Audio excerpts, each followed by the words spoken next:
다 뭐야? 근데 너 누구더라? 나야, 연진아. 나.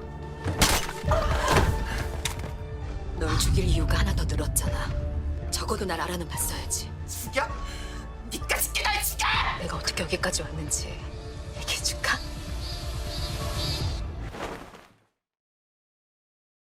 이 감정, 더 글루리를 보다가 생각이 났습니다. 예술은 분명 아름다운 것입니다. 나와 가까이 하고 싶은 것들이죠. 하지만 그 아름다움에 감히 이런 아름답지 못한 감정을 어떻게 담아냈을까요? 돌았네? 시발로 여기 갔어? 보고 싶어 죽는 줄? 너 꿈 말이야, 현모양처. 그거 진짜야? 꿈은 너네가 갖는 거지. 난 너네가 꿈 이루면 돈 주고 부리는 거고. 그리고 가장 어리고 예쁠 때 결혼을 하겠지? 뭐 아이는 한두 명? 그리고 오래오래 행복하게 살겠지. 그래서 넌 꿈이 뭔데? 너, 오늘부터 내 꿈은 너야. 우리 꼭 또 보자, 박연진.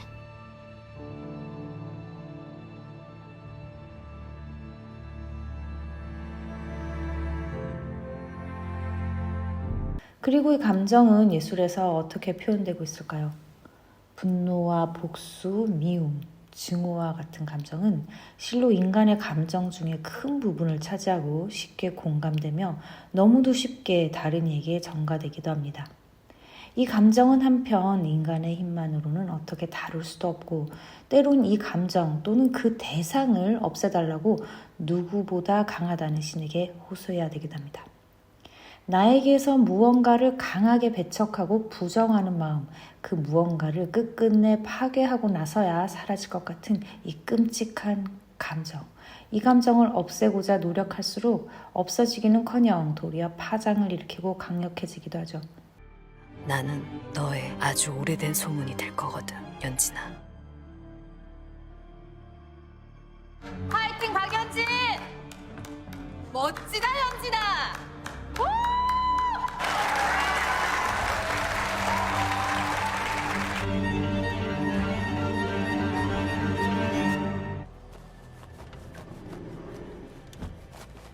우리 다 너 기다리는데 혼자 야자는 아니지? 일어날 거지?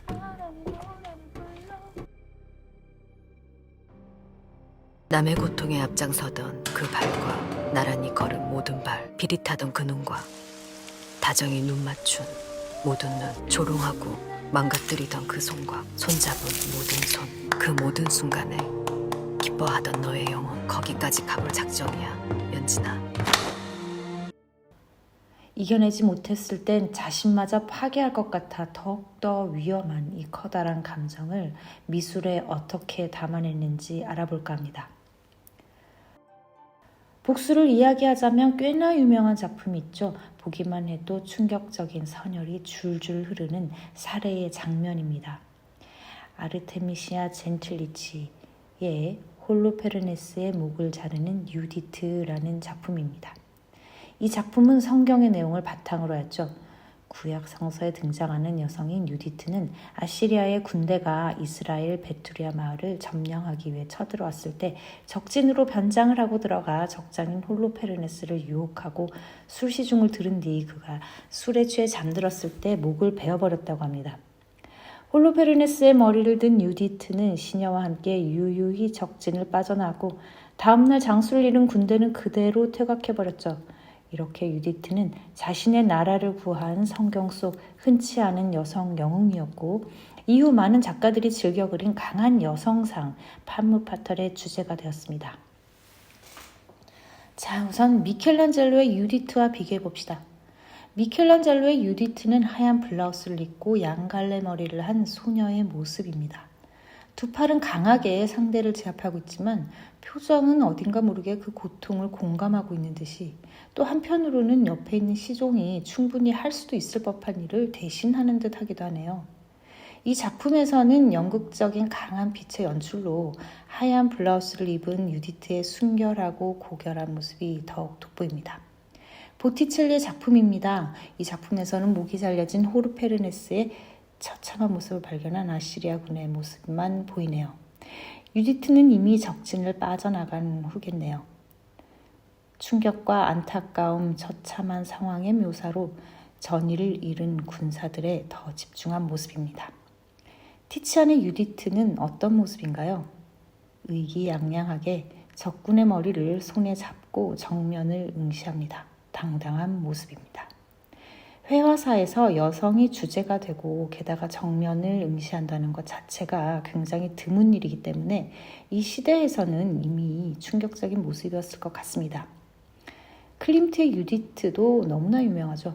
하지만 이 작품을 성경 속의 그 유디트라고 여긴 분들은 많이 없으셨을 것 같습니다. 무언가 굉장히 유혹적이고 도저히 현실에는 없을 법한 아름다움의 극치, 그 매혹의 끝에서 아래를 내려다보는 여성. 바로 우리가 생각하는 파무파탈이라면 클림트의 작품에서 느껴지는 바로 이런 여성의 모습이 아닐까 합니다. 그리고 다시 되돌아가 젠틀리치가 그린 영웅 유디트입니다. 이제 무엇이 다른지 보이시나요? 그야말로 살기가 흐릅니다. 그녀의 표정은 단호하고 두 팔은 굵고 강인합니다. 그 팔로 강하게 홀로페르네스의 목을 잡아 비틉니다. 분수처럼 솟구치는 검붉은 피는 하얀 침대보와 그녀의 방향으로 마구 튀어오르지만 그녀는 주저하지 않습니다. 초점을 잃은 듯한 적장은 완벽히 제압당했죠. 그녀의 손에 든 칼은 십자가의 형태로 단순히 적군의 목을 자르는 것이 아닌 신성한 처벌임을 암시합니다. 이 유디트가 바로 젠틀리치 자신임을 알 수 있죠. 팔찌를 확대해 보면 이 팔찌에 새겨진 것은 그리스 신화의 여신 아르테미스, 달과 사냥 그리고 순결의 여신임을 확인할 수 있습니다. 자신의 이름 아르테미시아의 그 어원인 아르테미스를 팔찌에 새겨 넣음으로써 이 유디트가 곧 자신임을 이야기하고 있습니다. 이 작품은 여자로서 가장 고통스러운 일을 겪어야만 했던 젠틀리치의 개인사가 덧입혀지고 그 강렬함으로 유디트를 설명합니다. 화가였던 젠틀리치의 아버지는 어린 그녀가 그림에 재능이 있다는 걸 느끼고 유명한 화가이자 친구에게 미술 수업을 시키게 됩니다. 하지만 이 화가는 그림을 가르친다는 명목하에 10대의 어린 젠틀리치를 수년간 성폭행합니다. 소녀는 17세의 나이에 법정에 서게 되죠. 하지만 사람들은 그녀가 성실한 유부남을 먼저 유혹했을 거라며 비난했습니다. 재판 과정에서 그녀는 무고함을 입증하기 위해 처녀성의 검사와 손가락 관절을 비트는 듯한 고문을 받는 듯 수모를 겪게 됩니다. 그 당시 지속적인 고문을 당하여도 같은 증언이 나오면 그것을 진실로 받아들였다고 해요. 결국 부인을 살해하려 했던 계획과 처제를 성폭행했던 혐의까지 밝혀지게 되며 화관의 형벌을 받게 되지만 고작 1년에 못 미치는 솜방망이 쳐버렸고 긴 재판 기간 동안 그녀의 영혼은 갈기갈기 찢겨버린 후였죠. 이후 억울함과 자신을 손가락질했던 세상에 등지고 은둔하며 붓을 놓지 않았습니다. 그녀는 여장부 기질을 살려 수많은 명작을 그려내는 인정받는 화가가 되었고 말년에는 당당히 황실 화가로 활동하게 됩니다. 이 작품은 재판이 끝난 후 얼마 지나지 않아 그려진 그녀의 대표작입니다. 그리고 이 작품은 여자로서 가장 고통스러운 일을 겪어야만 했던 젠틀리치가 그린 그 영웅 유디트입니다. 이렇게 원한으로 인한 복수의 감정은 극적인 스토리텔링과 암시의 방법으로 그 장면과 감정을 상기시키고 작품 안에서 정의로운 복수를 이야기합니다. 이러한 분노와 복수의 감정을 필터 없이 그대로 연출하는 것이죠. 젠틀리치는 말했죠. 나는 여자가 무엇을 할 수 있는지 보여줄 것입니다. 당신은 그림에서 카이사르 시저의 용기를 가진 한 여자의 영혼을 볼 수 있을 것입니다. 즐거웠습니다. 판당 5만 원. 근데 연진아, 내가 바둑을 좋아하는 진짜 이유를 말해줄까? 그건 도박인데. 바둑은 침묵 속에서 욕망을 드러내고 매혹하고 매혹당하며 서로를 발가벗겨. 상대가 응하지 않으면 그땐 그저 바둑인 거지. 좋죠? 도박. 더 글로리에서 보여주는 복수의 세계가 참으로 우아하게 보여지는 이유이기도 합니다. 컨텐츠를 준비하다 보니 내용이 너무 많아 한 번에 다 올리지 못할 것 같습니다. 이어지는 내용은 다음 편에서 다루도록 하겠습니다. 끝까지 시청해주신 여러분께 감사드립니다.